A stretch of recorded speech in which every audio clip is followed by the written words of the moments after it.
Wild West. It's Wild Wild. Hey, Dave, what's going on? We're going to talk the Wild Wild West, the TV series from 1965. Hello. We're going to do a horror-themed intro, and then we're going to go.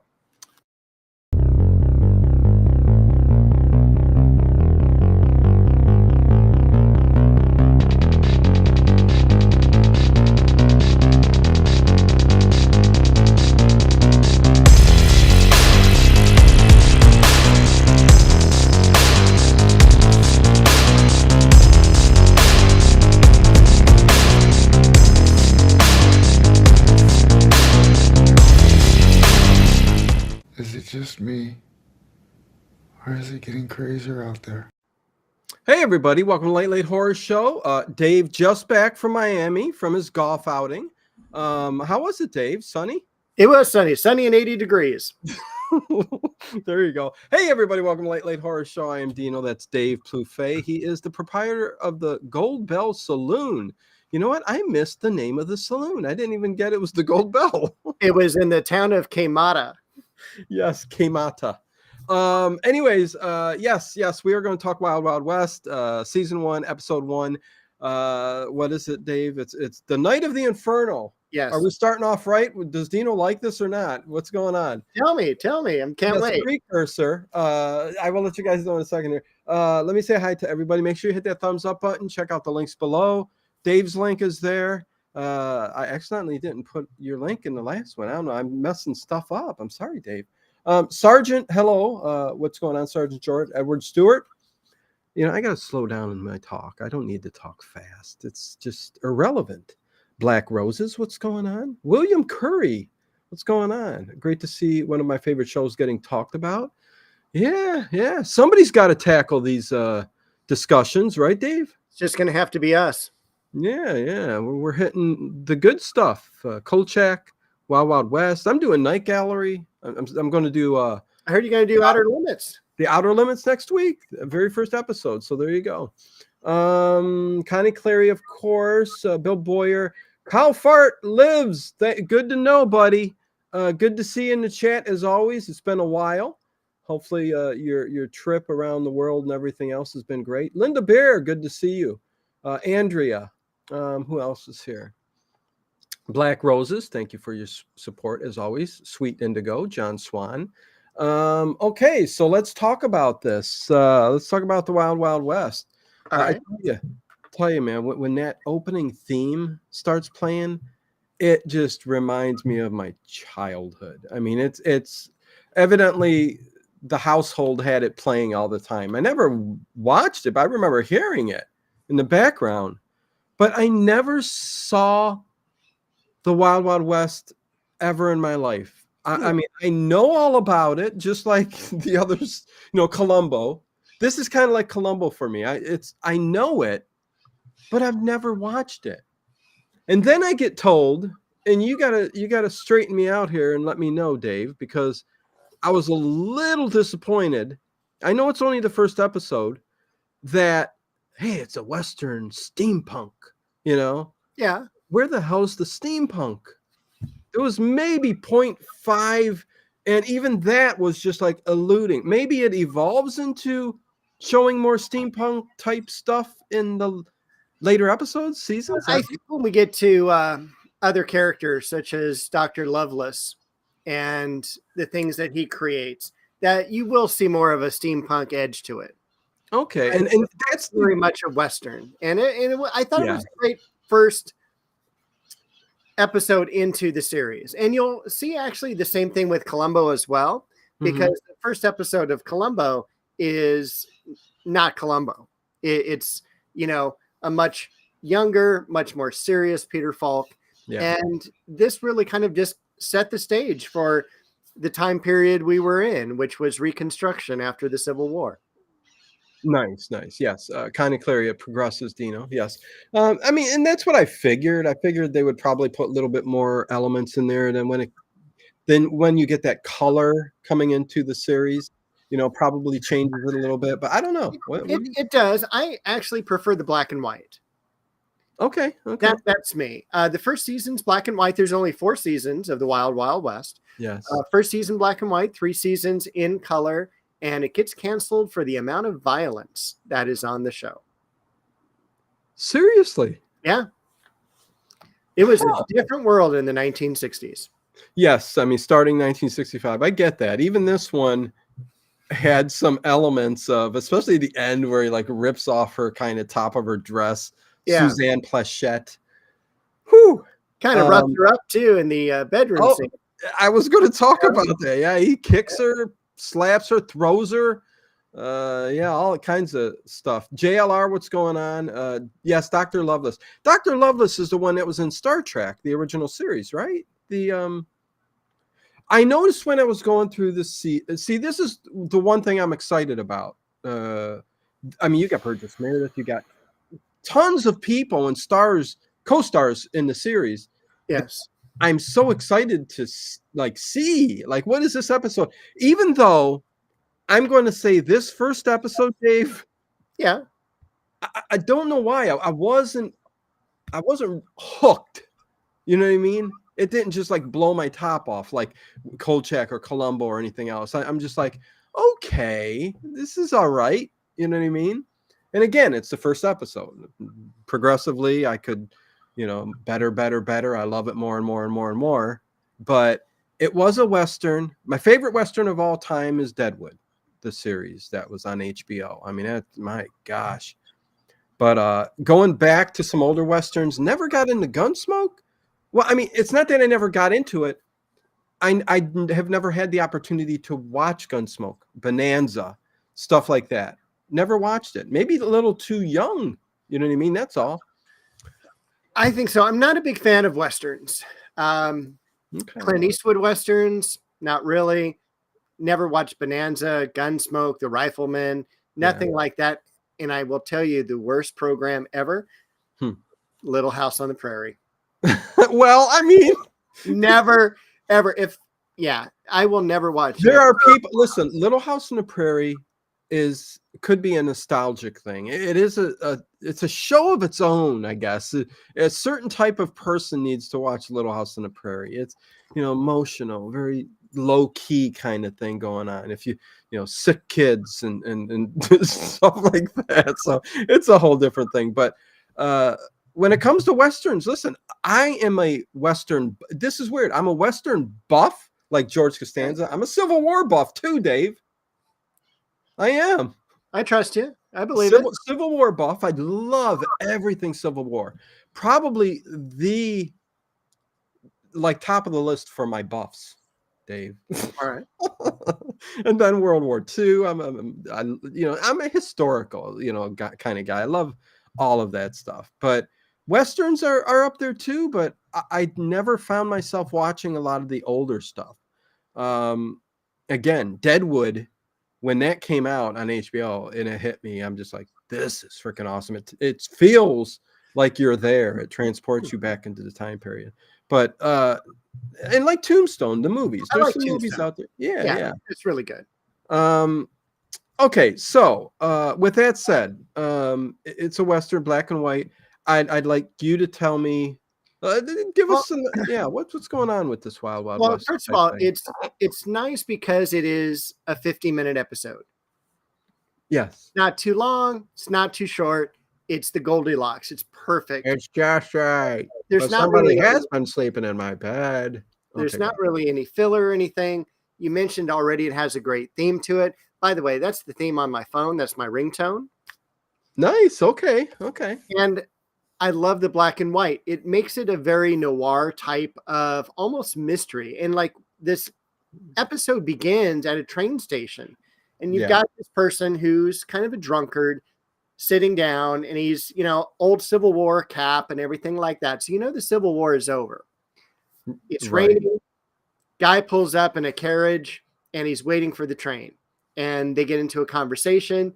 And there's this guy, supposed to be this prisoner named Jim West. And he's being taken to basically, they're going to hang him. Oh, we're jumping right into it. Okay, you're starting.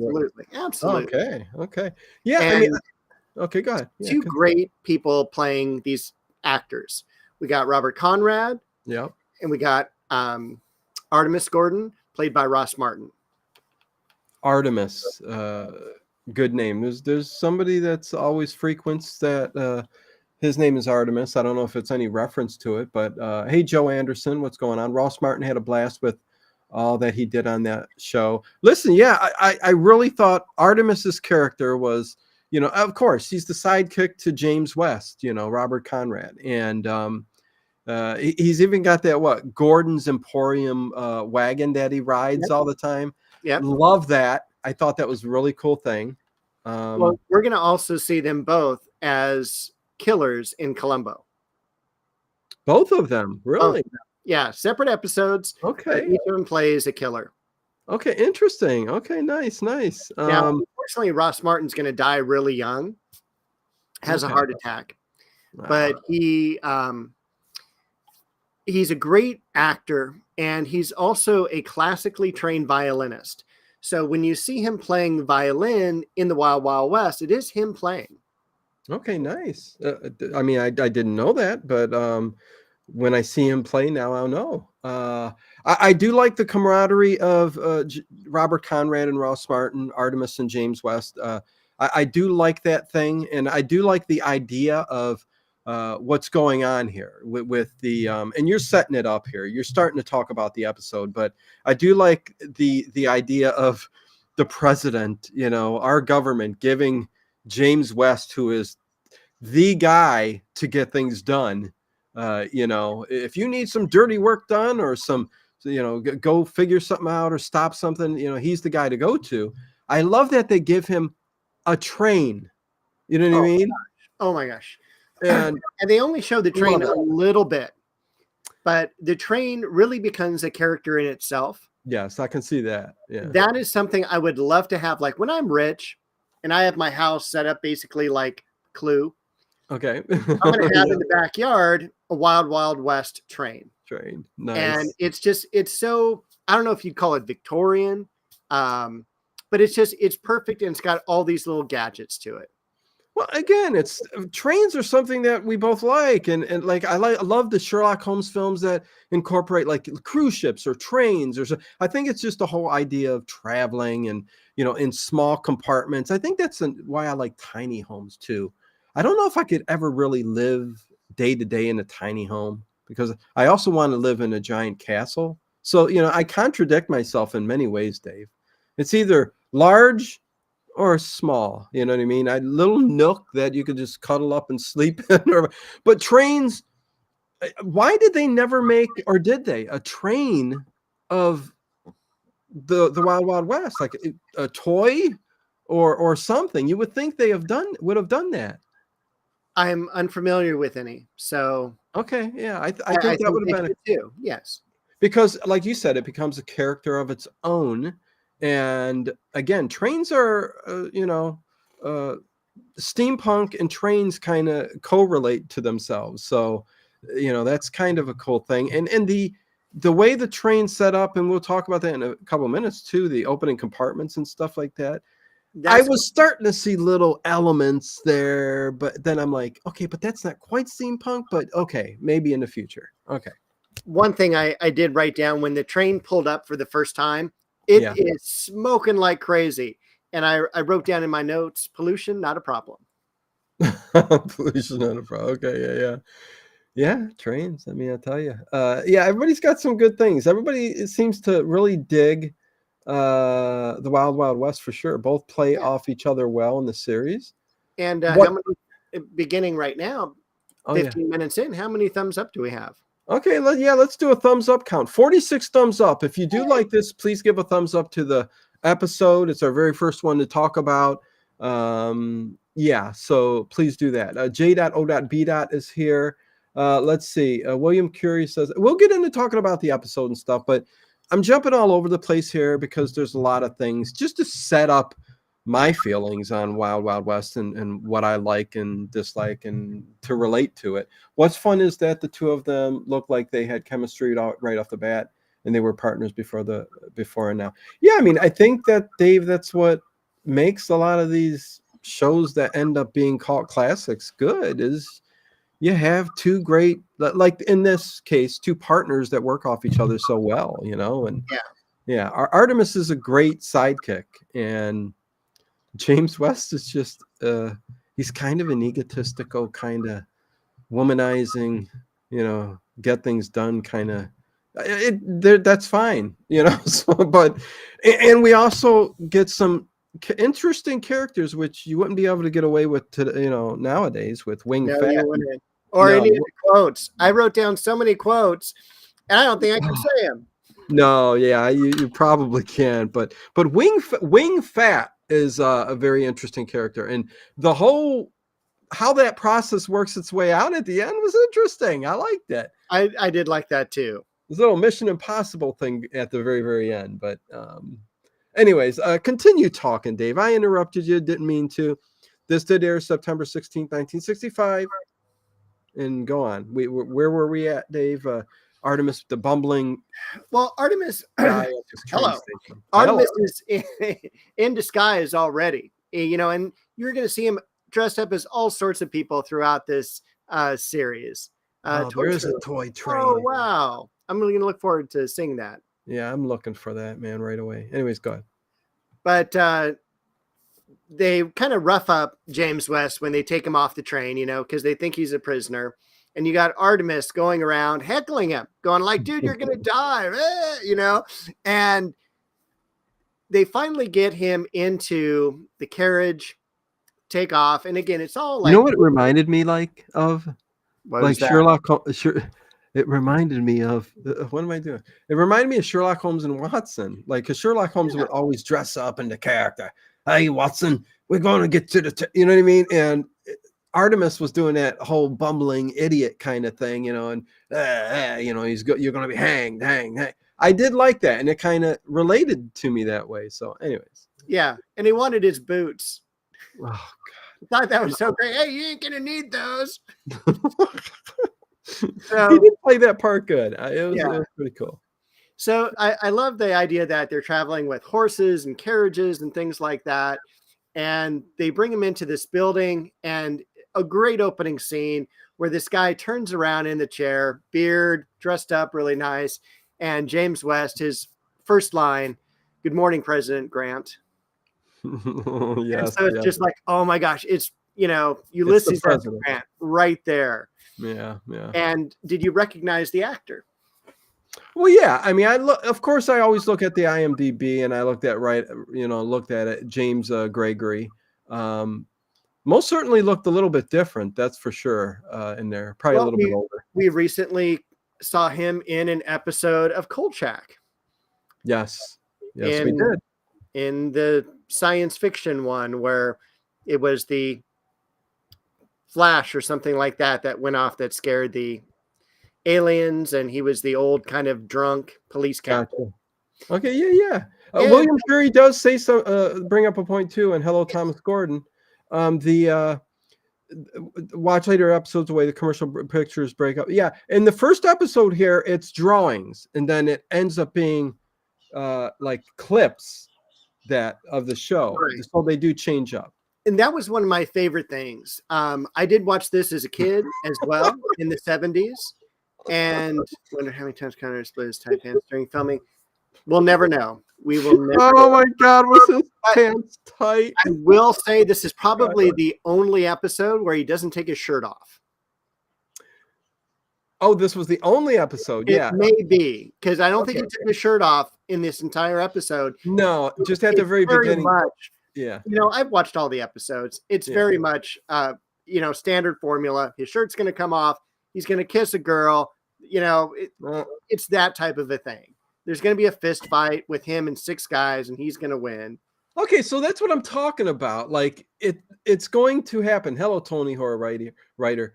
It's going to happen that this is going to evolve into, the characters becoming a little bit more developed, and rather than this first episode where it wasn't all laid out for me. You know what I mean? But even though I knew he was a womanizer and the type of guy he is and stuff, but his shirt's going to come off. It's almost like a James Bond character, but Western, right? Yes. And when he first came off the train or the carriage, he had a jacket on, but his chest was a hairy man. But yeah, tight pants, lots of hair. Go on, ladies, if you love it. But yeah, go on, Dave. I keep interrupting you. It's crazy. Well, no, I was just saying when I was a kid, I loved watching this show. It was always on like a Saturday or Sunday, and you would catch it. And I loved when they did go to commercials and they would freeze frame that one shot, turn it black and white, and put it as one of the puzzle pieces around the main figure on the opening credits. Yeah, I think that was cool. I mean, listen, I think the series is they did everything right from the very start, and I've only seen the first episode, but I could already see. I mean, I'm anticipating like all these actors and the synopsis of each episode after this one. I'm going, wow, this sounds really interesting and cool, you know. Whereas this one was just about this, you know, a Mexican guerrilla, you know, trying to take back the Western territories, you know, from after the Civil War. And, you know, that was the main thing. And when the plots start to get a little bit more interesting and diverge from, you know, Westerns, even though it's going to stay Western in theme, I think I'm going to really dig a lot of these other episodes. But Dino's going to turn off his mic.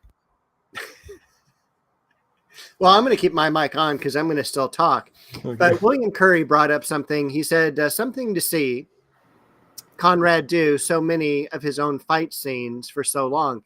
He is the only actor in the Stuntman's Hall of Fame, and he did all his own stunts throughout the episodes.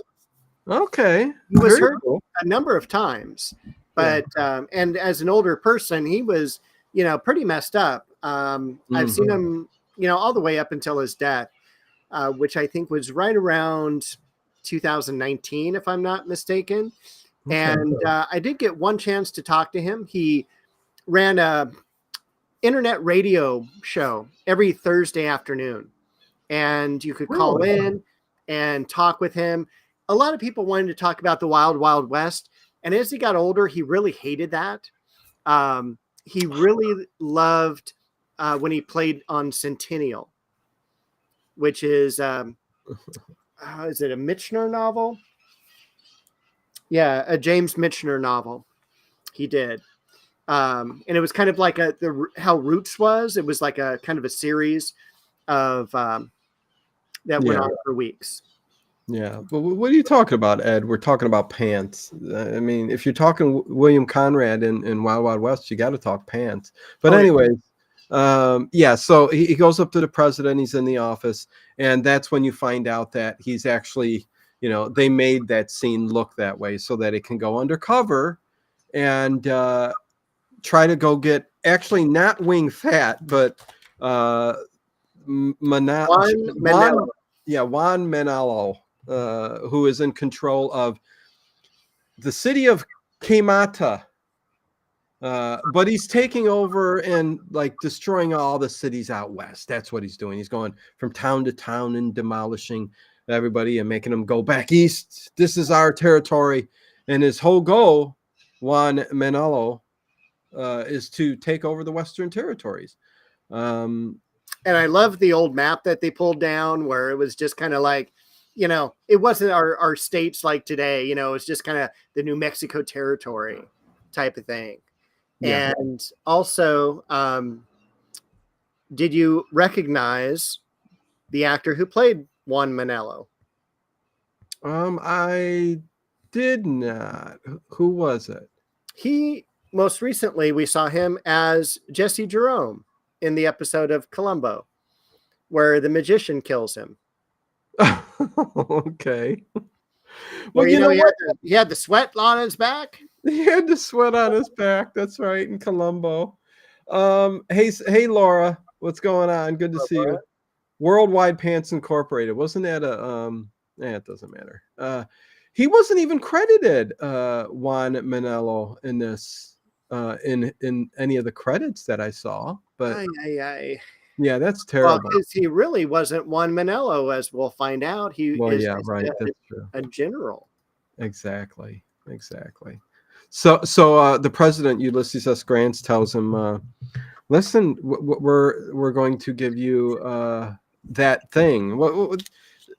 that train, and I guess that was the whole thing. He says, how did he say it? I'm trying to find my Artemis meets on the train. Jim opens wardrobe. Okay, no, yeah, it's all about the train. So they give him this train. It's all his, except for the driver. Whatever. Is he a driver? If he's well, we never see the driver. He's a train operator, right? Or is he's a driver, right? You're driving the train. No, you're not driving it. You're riding it. They have engineers. Okay, so there you go. Yeah. You ride it because it's on tracks. Correct. Driving takes maneuverability. Anyways. Okay, sorry, people. Roots, more grits, dummy, Edward Stewart. What? Just got into work. You started, Linda. Okay. Anyways, what are you looking up there, Dave?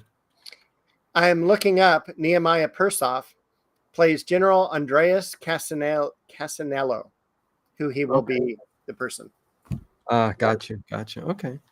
So he gets the train, the almighty train, the train. Does it have a name?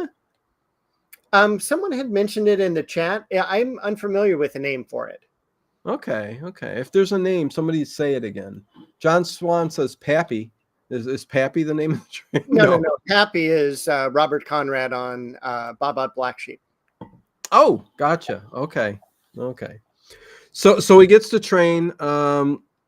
That's when Artemis, who you saw in disguise at the beginning as a bumbling idiot, being drunk, whatever.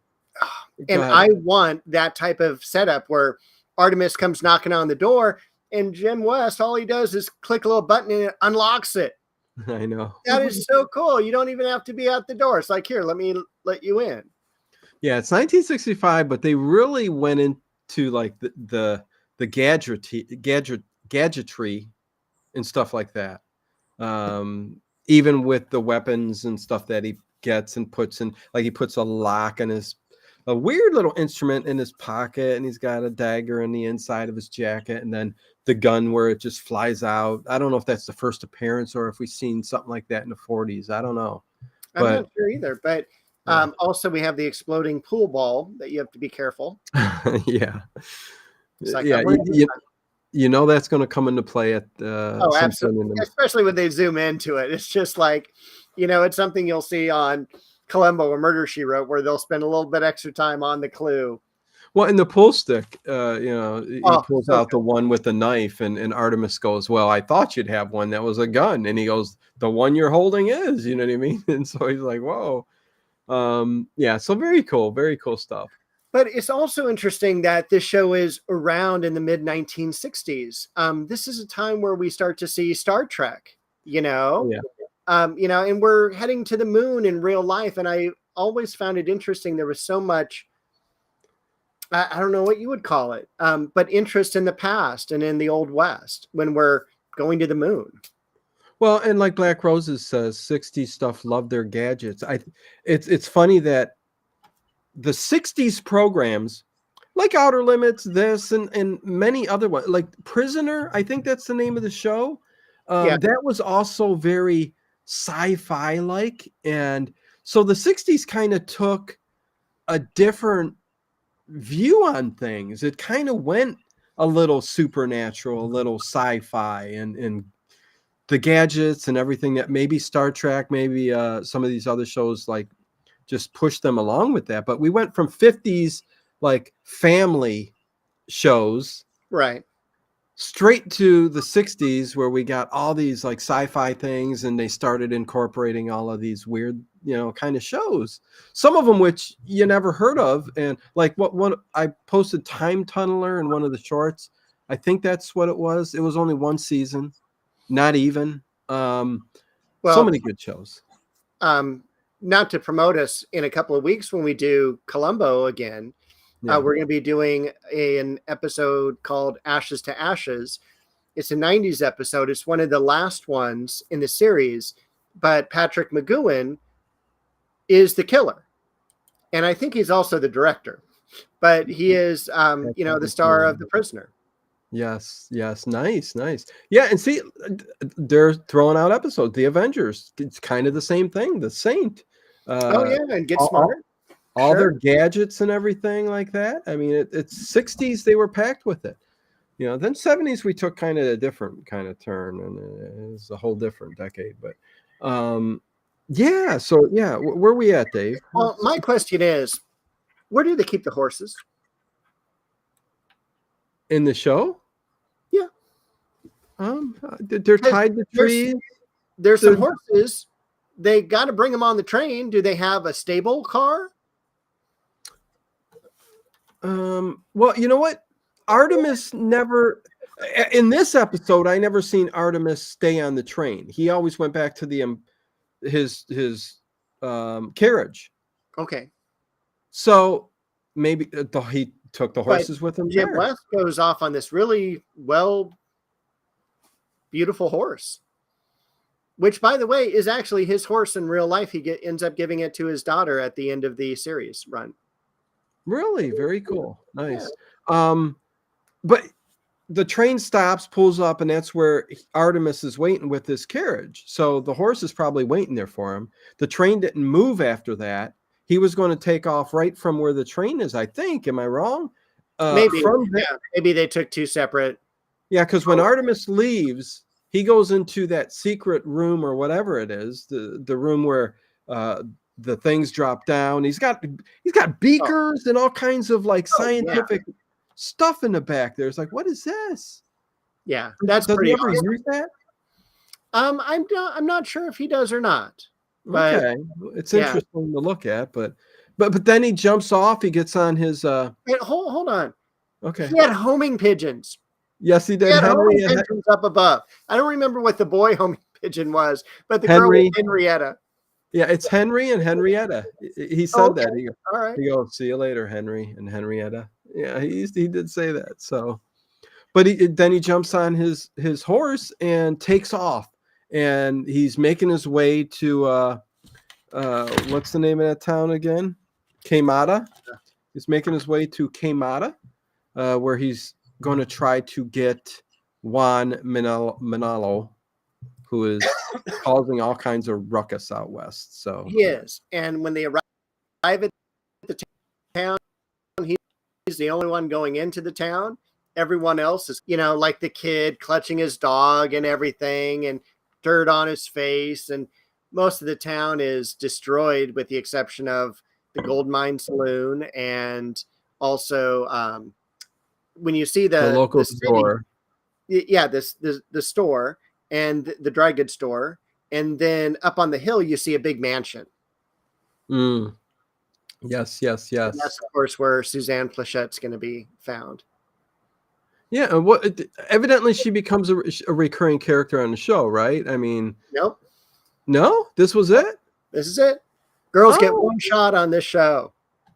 Okay, because she had a relationship with James West, where prior he took all her money or something like that, but now she's in this town, right, with a brothel, gambling casino place. It's a gambling casino, yeah. Gambling casino. Well, I thought maybe brothel and they all left, but they go hand in hand in the West, Dave.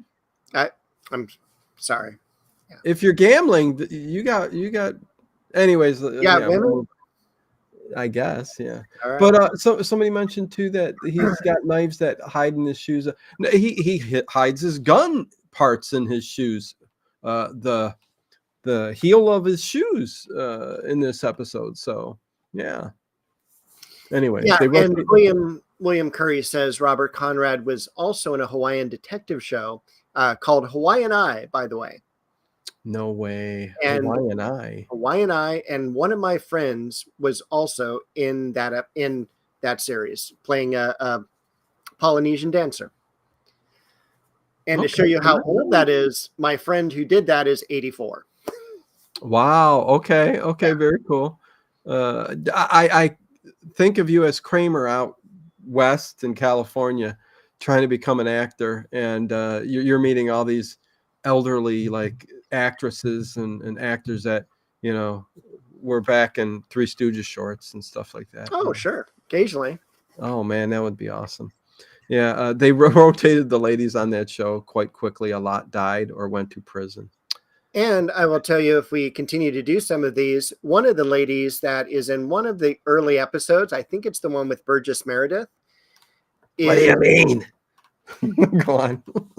That's exactly how he sounds. Was Okay, married to the actor who played Kolchak. Really? Okay. Yeah, Kolchak's wife in real life. Nice. I'm going to just let you spew out information now. I'm full of it today, man. All the facts, man. Yeah, keep it going. I keep interrupting way too much this episode. Is this an episode? It is season 1, episode 50?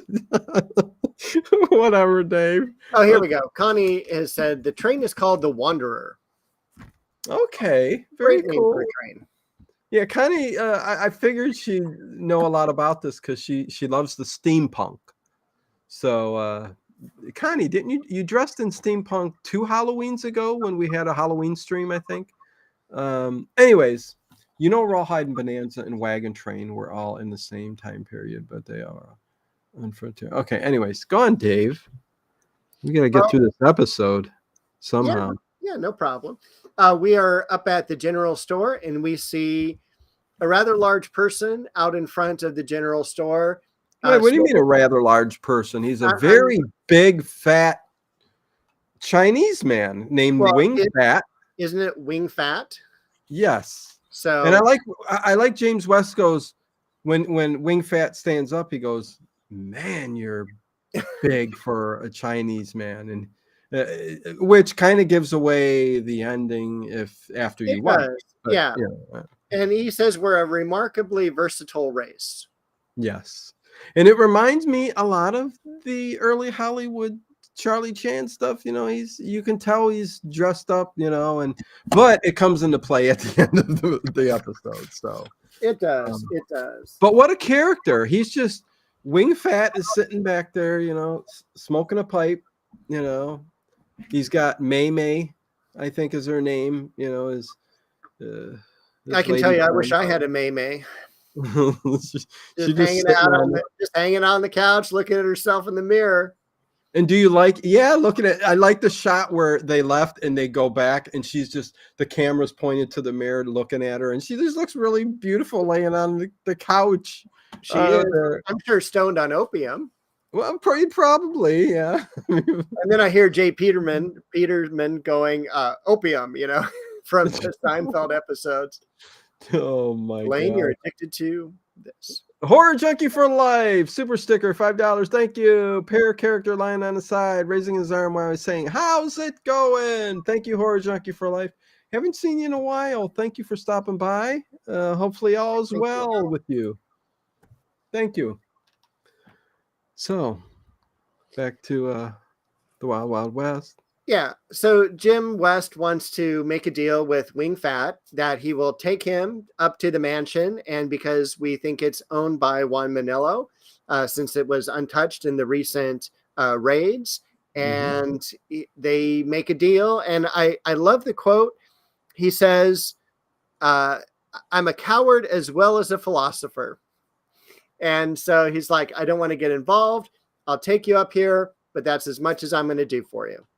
Yeah. And it's somewhat a cover, without, a lot of you have probably seen the episode, but without giving the ending away, it's kind of a cover for him. Like he's just there, as Wing Fat just, has his store and whatever. And he doesn't really care much for anything else, but there's something more going on there. So there is. And as they get in the carriage to go up to the house, the Casa Estrella is the official name for this house. And there's a person who opens the door for him. He's kind of like a beggar on the street. And it's Artemis Gordon dressed up as, kind of hides his face from Wing Fat and says, "Oh, thank you, sir, for the coin." And they drive off and go up to this mansion, which is definitely a Hollywood set mansion. Yeah. And it's beautiful. We'll see it in actually several episodes. Yes, it's a nice house. It does get destroyed a little bit, but we'll talk about that when we get to it. Well, yeah, destroyed. Hollywood. The Inferno Yes. episode. We'll talk about that at the end too. The title of this episode. I mean, anyways, yeah, and who's up there is Wing Fat is taking him to see Lydia, Yeah. who he Now- says happens to know Manolo. Go ahead. Right. And hold on, because we've got William Curry saying that Victor Bruno will show up again in another season as another character.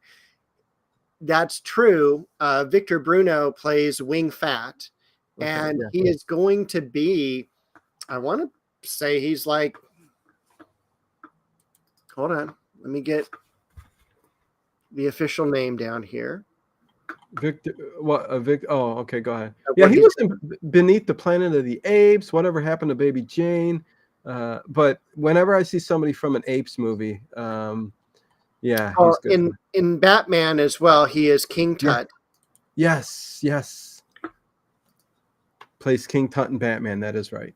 Count Carlos Manzeppi. He will be in 2 other episodes of Wild Wild West. 2 other. Okay, very cool. Yeah. Very cool. Artemis is comic relief. He's always doing something goofy. Yes, exactly. When he left the train, I thought he said, no, I'm not getting involved in this one or something like that. But that's probably something that it's an ongoing thing because he did show up, like you said, at the carriage in front of Wing Fat's store. So, yeah. Then we get to the big mansion, and you can take us from there, Dave. What goes on Well, there? I'm going to take you over to Suzanne Plachette. Oh, lordy.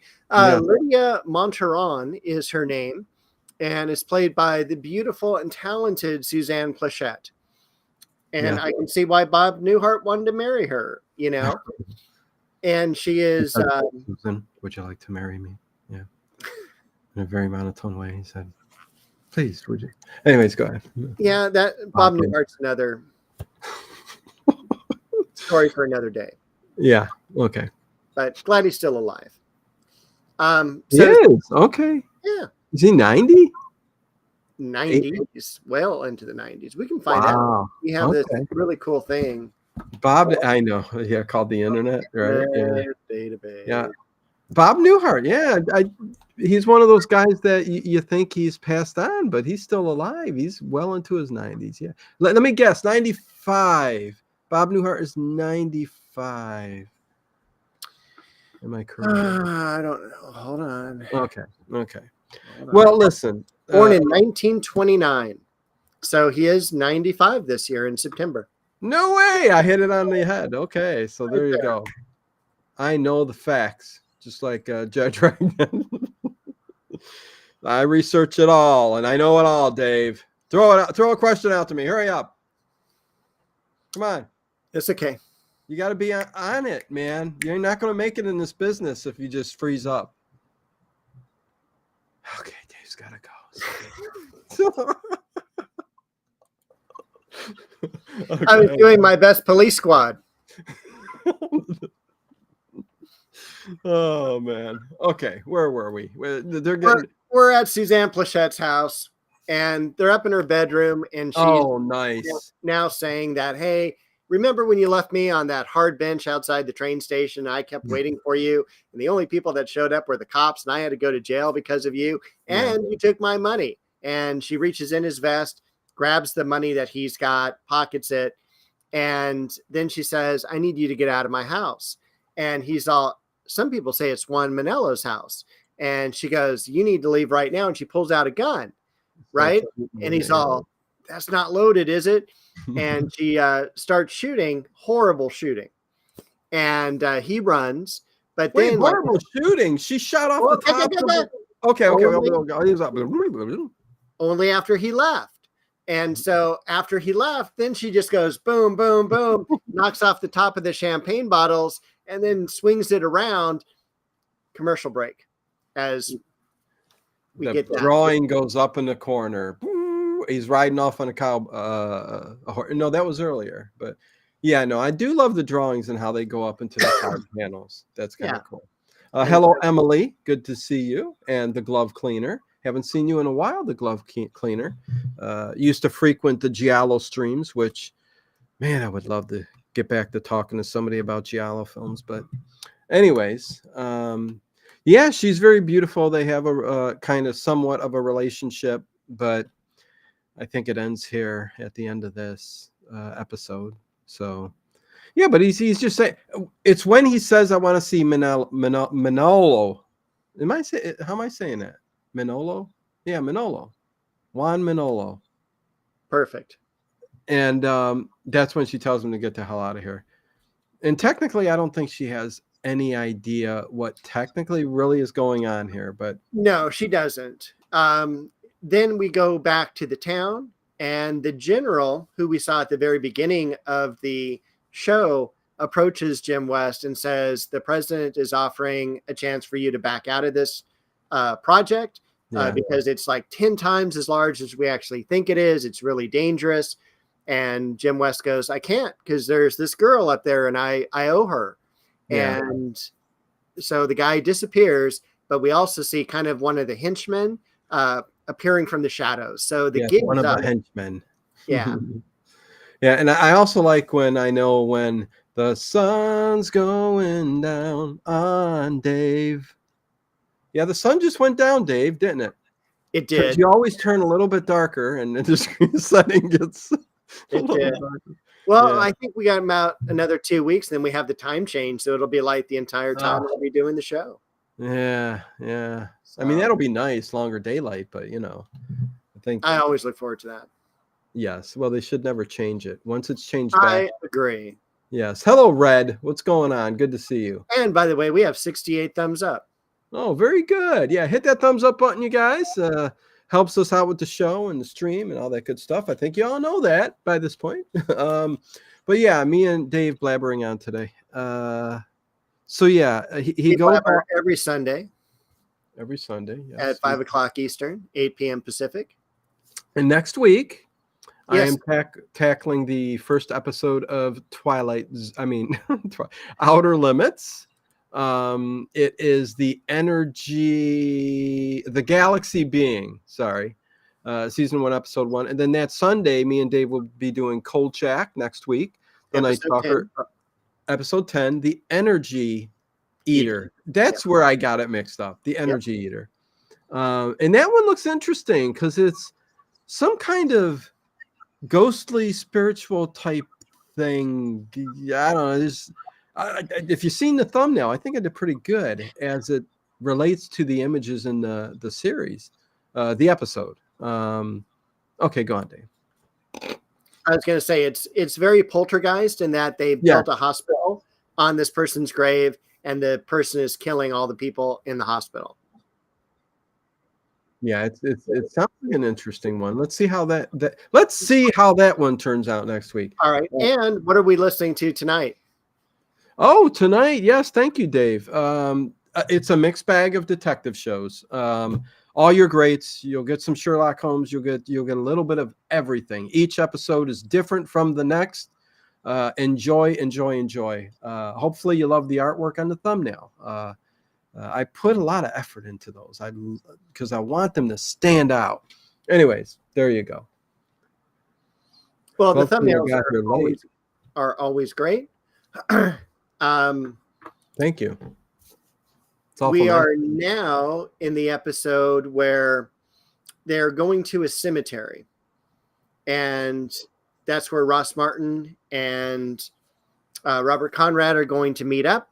And because Artemis says that he's been doing some scouting, and that they come in and they go out. He has no idea what's and then he said they pull into the cemetery, and they leave from the cemetery. And once there, go on, Dave. We find out his skills he's almost like Columbo. He figured it out. He is, and he kind of jumps out of the shadows to scare Artemis, and he says, "Notice how the carriage tracks are heavier when they enter and lighter when they leave." And they find this one basically grave. I don't know what you would call it, a mausoleum type of. Yeah, I almost thought mausoleum at first, but it's really, I think, just a brick building with like metal doors maybe converted from a mausoleum. I don't know, but it ends up going into a labyrinthine passageway and underground from Yes. the Yeah. house itself. It does. We get to the house, but on the way there, we have to go over some snakes. And I thought it was very Indiana Jones-ish. Yes, I thought that exactly. Yeah. And so, it's like, hey, do you recognize any of these? And Ross Martin goes, the one with the blue eyes looks familiar. And so Robert Conrad like jumps up and he's, going over like these wood beams, and he shoves back this bridge for Artemis to walk over. And as Artemis is walking, he slips and he almost falls into the snake pit. Yeah, he can't walk a 12-foot wide plank. Yeah. He wouldn't make a great gymnast. Well, I don't know why I get closer when I emphasize my point. I don't know either, but that's Anyway.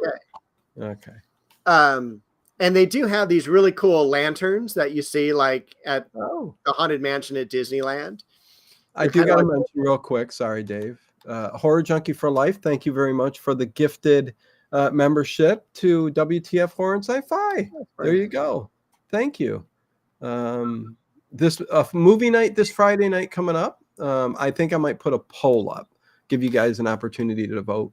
I was late to my own movie night last week. I feel so bad. This is how busy life is for me and crazy, and what's going on. It's just nuts. But anyways, let's talk about Wild Wild West. All right.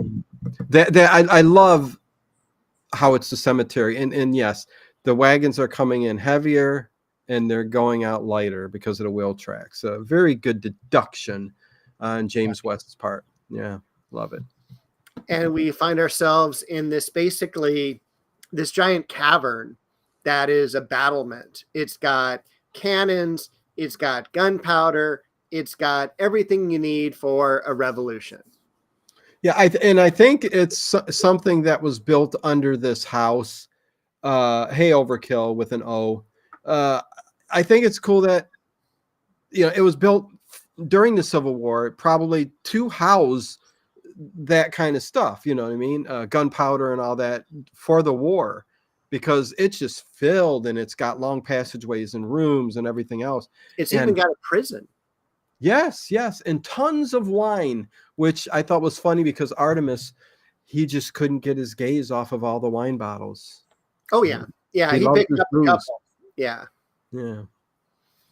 It kind of reminded me of that Columbo episode we just went over, where the guy in his apartment had a whole wall of wine. Yes. What does he do? Well, see that tennis racket, the skis, his wine. Anyways, thank you, Arthur Jackson. But this is very much, again, it kind of reminded me of The Son of Frankenstein. It reminded me of Robin Hood, when Sir Guy of Gisborne and Robin Hood are going to have a battle on the stairs as they go up this kind of circular stairwell into this wooden door, which they hear the bird from the mansion and they realize that it is the now cockatiel. Yeah. And I forget what it said. What did it say? It says, quote, "What's your pleasure?" And you're telling me it wasn't a brothel. Hey, sorry, innocent over here. Wait, what are you so touchy about brothel? Should I just not say the word brothel? It's okay. Okay. Anyways, but then the cool thing is Jim West goes up and hides in Suzanne Plachette's room because she's out on a date.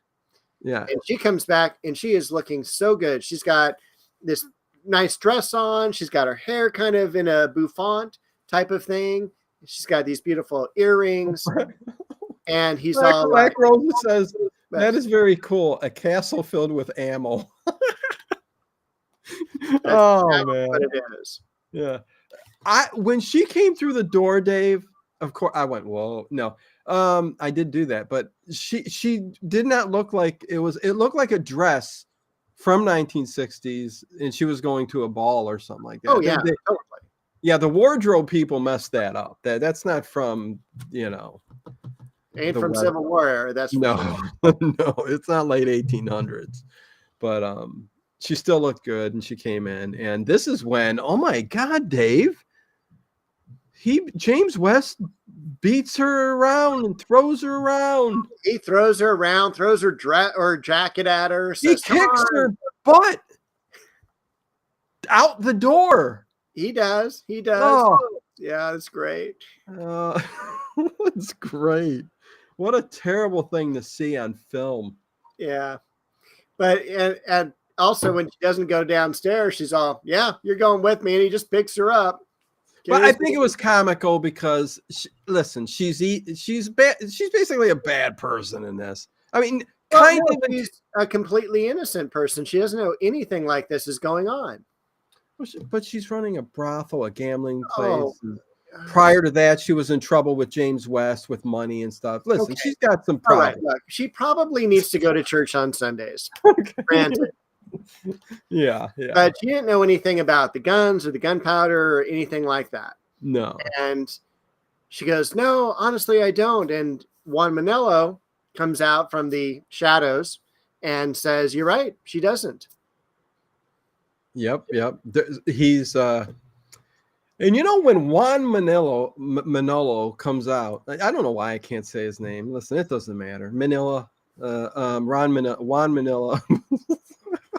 He comes out and he's in his Mexican garb, you know, and he doesn't even have like other Mexican soldiers or anything around him. He just has these Americans, like regular folk, and probably from the town.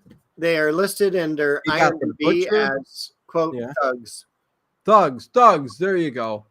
I think one of them was the innkeeper. One was the post office man, but he's taking it out on everybody because he goes, "I finally got some power," you know. But somehow I think Juan Manello got control of them, and they're his henchmen. And I'm like going, how is this guy taking over the Western territories and winning skirmishes? I don't, you know what I mean? It kind of caught me off guard.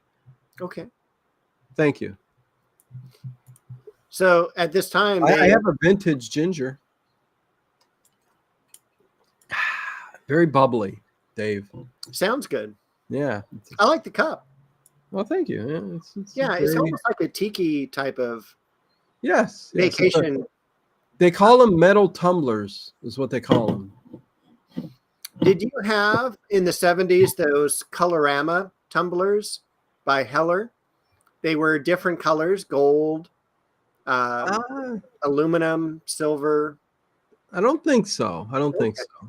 They were my family got the cheap stuff at the local Woolworth store.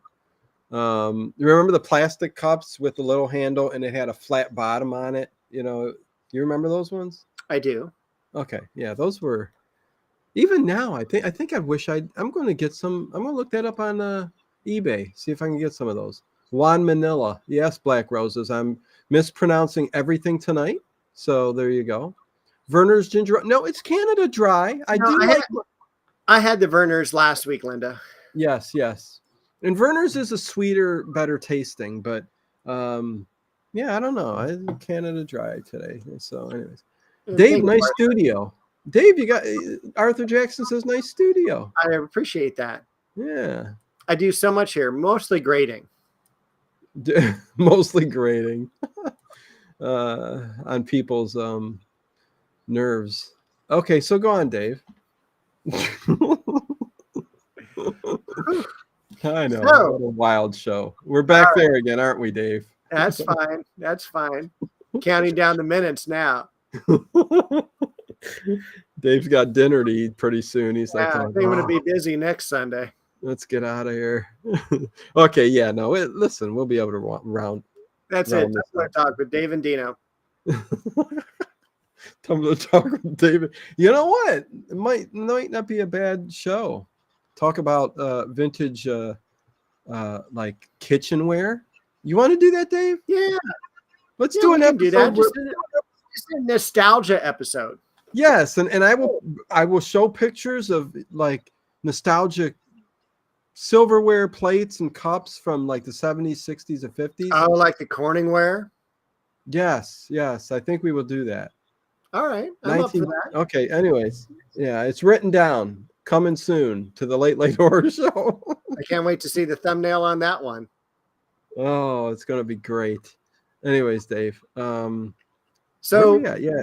well, they rough up James West, and slapping him around. They are. They hit him with a best shot wine. Yes. They take out all his guns and everything, but they don't check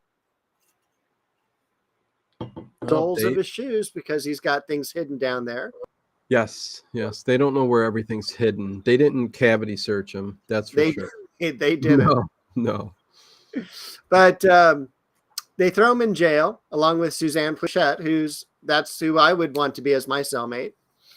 And he says, keep an eye. Oh, by the way, they kill the general. So the general falls down dead in a great, like the cook falling out of the freezer in Clue. It's just right on his face like that. Like any of the old 1940s murder mysteries where they open the door and the body goes. Whoops. Totally. Yeah. I love that. Just reminded me of also the Cat and the Canary when George Zucco does that fall as well. Yes. Classic. Love it. But he asked Suzanne Plachette to keep an eye on the guards. There's 2 guards, and she's just kind of looking. She's giving him the eye, and she's looking out there, and he's getting all ready, and he throws out this little basic. Well, he undoes the lock of the jail cell because he's got keys, just like the magician in Columbo. And then he throws out this little smoke bomb. Yeah. And it's like it's a smoke bomb. Yeah. And then shooting ensues and all that good stuff. Yeah. Where does he go after that, though? Shoots his way out. He grabs Manolo and takes him back to the train. And they have earlier they had a great conversation, and they're playing chess, which I found interesting. And Juan Manolo was at the end smoking a cigar, feet kicked up, and he's all, move that pawn two squares forward, and so one of his thugs is actually playing the chess game for him, and Jim West is on the other side. Yeah. But which when you find out the ending to this, you're like going, oh God, was he really that good at chess? Man, I don't know. Because he said, well, I got you in 14 moves. He said, so checkmate in 14 moves. He also said, this is quite the divergence from the war. Thank you for this night or whatever, something like that. I thought it was very cordial. Oh, yeah. He could be a nice guy when he wants to, Juan Manolo, who really isn't Juan Manolo. We're getting there. Anyways. Yeah, but then, so Juan Manolo comes in, there's this big fight scene, right? Juan Manolo comes in, and he gets knocked down, and he goes, you hurt me. You will take a week to die. You will take a week to die. Well, I will make you suffer. Well, just crack me up. You will take a week to die. Oh, that hurt. You slapped me. How dare you? Take him to the torture chamber now. Oh, man. Put him in the Iron Maiden for slapping me. How dare you pull a hair from my scalp? What the heck, Dave? So he takes him back to the train. Yeah, they're going to take Manolo back to the train. But what Jim West does then is he goes, hey, I'm going to set this home up to explode, and I'm going to start cutting into all the gunpowder and everything like that. And Suzanne Plachette's all, are you really going to destroy my house? Yeah, she's like, it's the only thing I own. You took away my money before, and now you're going to take away my home. And the funny part that me and Dave were talking about earlier, this is called is it the Great Inferno? The Night of the Inferno.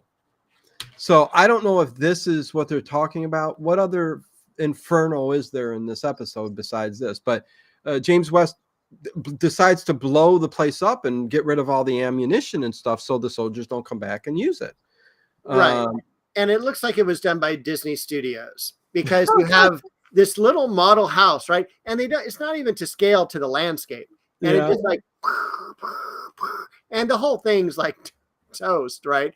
But it's still standing. It's just the flames are coming out the windows and everything. And the flames are too large for the windows. But it just blew up one little section in the middle, really. Yeah, really And just I'm- did that. And I told Dave, I'm like, she's complaining about the house.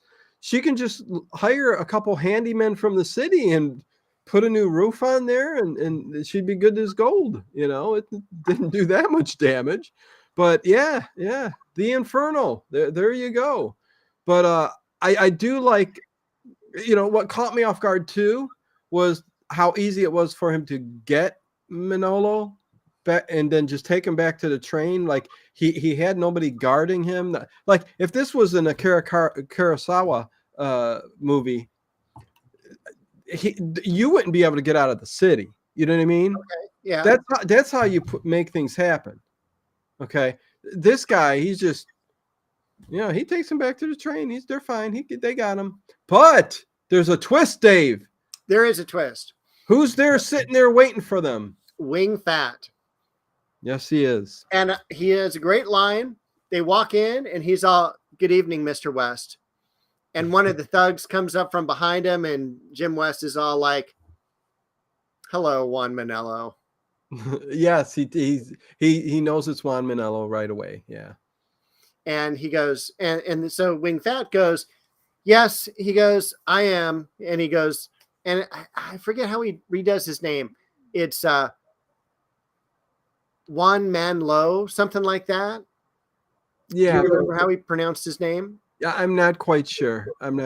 But it basically, Wing Fat is Juan Manello, and he's the guy causing all the ruckus and everything. But he's undercover as Wing Fat. I'll Right. just say that.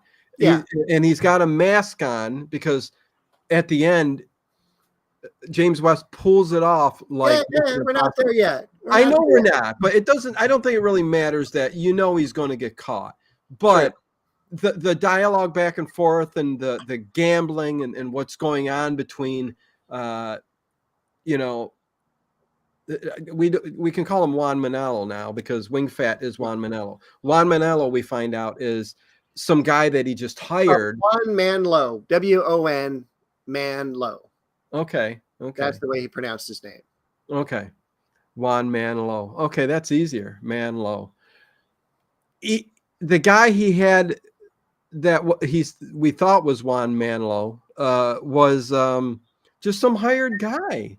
Well, and he said, "You're fired." General. He was a general in the Mexican army. Okay. And I love when he goes, "He is an ex-employee of ours."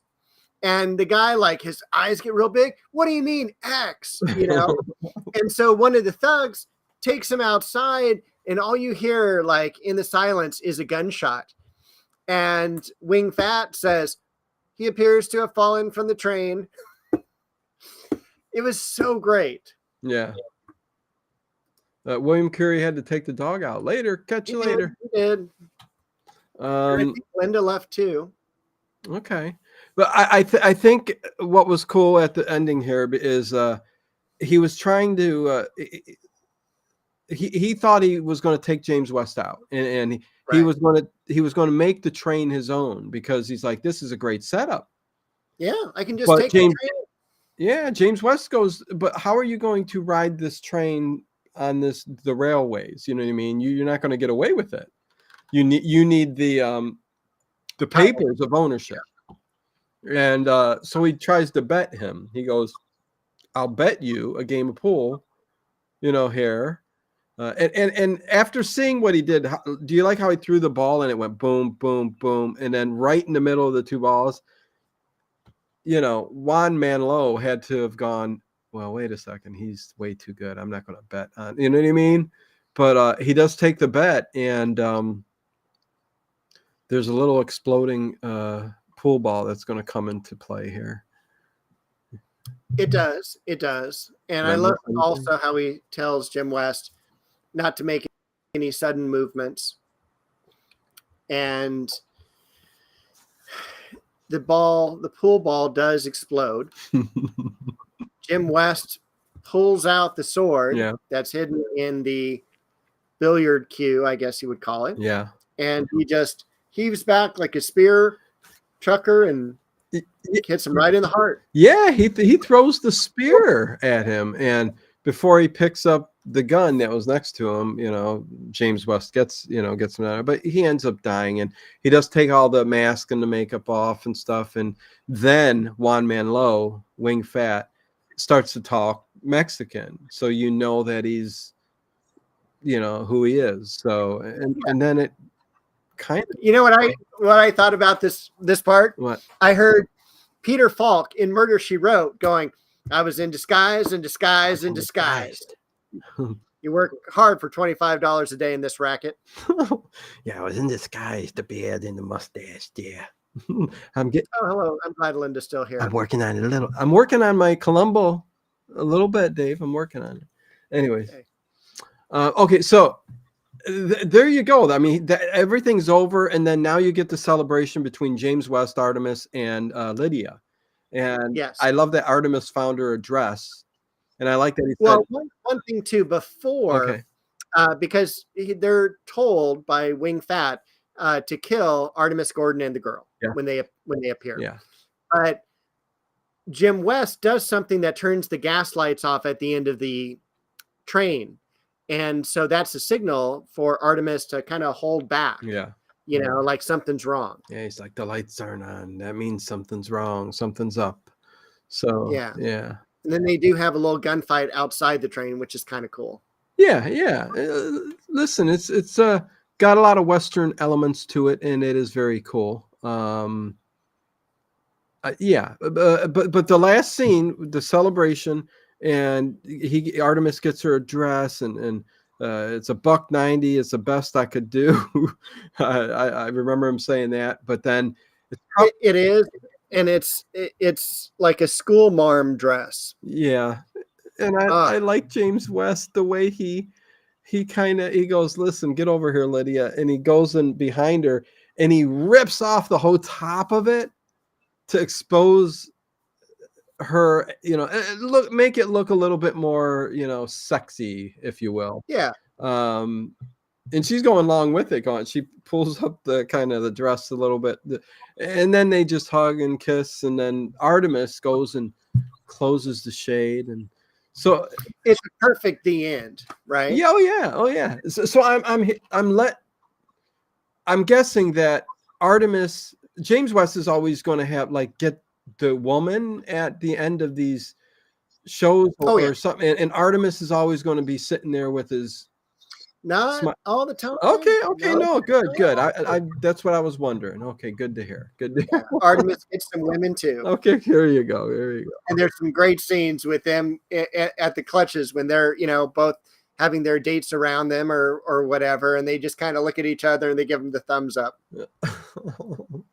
It's pretty awesome. But also at the end, she talks about who owns this train, and he's all, well, it's like our Uncle Sam type of person, Yeah. And beating around she's all, I'd like to meet Sam, and he's all like, she's got a lot of expenses. But yeah, basically it's the people in charge, the president, and this train is the Wanderer, which helps James West and take care of business for the government, and it's kind of cool. Again, I wasn't thrown for a loop with this film, this episode. I wasn't but it was an alright episode. I'm looking forward to the rest of them, and some of the actors that are in them, and some of the plots that are I read up on some of the other episodes sound very, very interesting. Well, there's one that, and I don't know if you want to do these in order or jump around, but there's an excellent one with Sammy Davis Jr. in it. Yes, there's interesting guests that are in these shows, and that's the thing I think that caught me when I was going through IMDb. Wow, okay, so they played in an episode of The Wild Wild West. So yeah, no, it's there. Oh, even Don Rickles played in an episode, and I don't like Don Rickles as an actor. I love him as a comedian. I was going to say one of the funniest comics out there ever to be, I think. But yeah, as an actor, a whole different thing. But the same thing with George Burns. Now that you mention it, You know, great comedian. I love his radio presence with, you know, Gracie. But as an actor in like Oh God or Yep.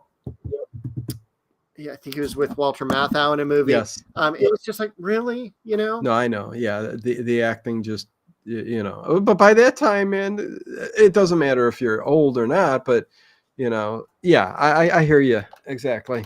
Doesn't mean a great comedian's going to be. Can you see Jerry Seinfeld acting? I don't know. I don't think so. He never has. I mean, other than Seinfeld, but he was a comedian in there. Right. And I couldn't see him take on like Robin Williams could do it. I mean, he played some dark roles. He was really, really good.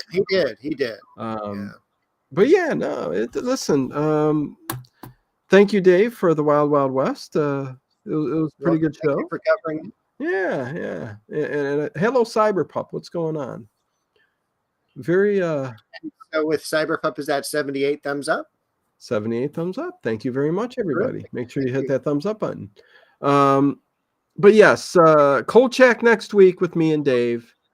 I mean, actually, we got a list of stuff we're going to do. I mean, we're going to be doing some Art Bell. We're going to be doing some 90s Columbo Ashes to Ashes. And then we're going to do like the first season, the whole first season of Seinfeld we're going to talk about.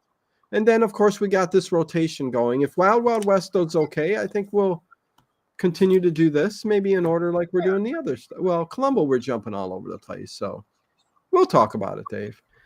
Yeah, and also in this upcoming Columbo, not only do we have Patrick McGowan, we also have Rue McClanahan. So we have a Golden Girl. We got a Golden Girl. So it's awesome because in the 90s episodes, you get kind of the 90s stars. And, you know, I'm interested in seeing what your take is going to be. This is one of the better 90s episodes. And like I say, it's about the third to last Columbo that we have. Okay. Yeah. Listen. Yeah. No, I can't wait. I've loved Columbo up to this point. Is 90s Columbo going to throw me off a bit? We'll find out. But probably won't. I mean, if his character's there and he's doing his thing, it's got to be gold, man. So we'll see. But yeah, overnight tonight, you guys. Good detective stream, and yeah, I don't know anything else, Dave. You got to go eat, don't you? I'm pretty hungry. I'm gonna go to the coffee shop first. Oh yeah, you usually hit the coffee shop, then eat. Yeah, the day in the life of, right? And then grade. Day in the life of. Oh, Dave, being a professor and a paranormal gardener and a host. Someone's got to do it. Yeah, man, your plate is stacked, almost like mine. It's like flapjacks. I can't wait for your Lego channel. Yes. Do you have a name for it yet? I think I do, but I'm not going to reveal it yet. And right. I will let everybody know just in case. It's a totally different thing. Although there may be nights where I incorporate playing some old time radio as I'm building, and you guys. That'd be awesome. Watch the building process while I'm building the Lego houses, because what I'm really building right now are these modular sets, which are basically like a jazz club, pet shops, theater. Like this one's a boutique hotel up here. Down here is a medieval. I'm going to have a home medieval section. It's going to be really cool. And this is going to take a long time, but it's a love I have right now. And when you have a love for something, follow through with it. And man, I'm going to make a cool city. And then when it's all done, I'm going to light it up, because you can light up the individual rooms in these Lego houses and hotels and museums and jazz club, which I'm almost done with the jazz club. It's so cool, Dave. I swear. All the detail they put inside of there that you don't see. You can take off the levels, 3rd floor, 2nd floor, 1st floor. But when it's all done and said, I'm going to sit back in a nice chair, maybe the Hobbit book in front of me, you know, all the lights off really, except for the Lego city all lit up, you know, and just. And the fish tanks. Yeah. Well, those got to be separate from the city. You know, can you imagine a giant tank behind us? But anyways, yeah, I get it. But you know, Zen moment, man. You know, just sit there and relax. Yeah, I was going to mention while you were putting those together, listening to old time radio. one of the things that I find very satisfying on YouTube is people playing video games listening to Art Bell. Really? So Okay. they will play video games for like 2 or 3 hours, and they'll play an Art Bell episode on top of it. Huh. Okay. And Yeah. so it's just like, there's one that's American Truck Simulator, where you have this guy just driving, making deliveries and things like that, listening to Art Bell. It's fantastic. Yeah. No, and that's exactly what, I'm kind of gonna do. I'm tinkering with a couple different things because some people like the ASMR sound of it, like just hearing the clanks of the bricks and stuff like that as you're putting it together, and whether I would talk while I'm building it. There would be breaks where I would, switch the camera, while I'm building here, and of course this would be gone, but there's another camera overhead watching it. A simple thing to do, but either that and probably nights of just putting it together with you guys, seeing what I'm doing and listening to The Shadow or something like that, or Sherlock Holmes, why I'm, putting it together. So yes, I will be doing that, and updates and showing the building process of the city, Dave. I mean, that's a cool part of it. Putting the sidewalks in. I'm going to have a nice park right in the middle, Wow. with some greenery and trees, and even maybe a little basketball court, because Lego's got this cool little basketball court you could put in the park. Anyways, I'm going all over the place here now, but All right. Adam for Christ came in, by the way. yeah, he was here at the beginning. I think I said hello, Adam, right? Or maybe this is your first. I think Okay. he was in last night. I don't think he was here today yet. Yeah. Ed Stathis, Lego's been around. Yeah. They took a turn to where they started building sets for grown-ups. It used to be all about the kids, and then grown-ups actually started like asking for like modular buildings and stuff. So, because I think they were building their own, buildings and stuff like that. But they're building their own buildings, Dave. Yeah, he needs coffee. Okay. Anyways, enough with me. Or Gildersleeve. Yeah, Cyberpup. Okay, Dave. Any last words? You need coffee, right?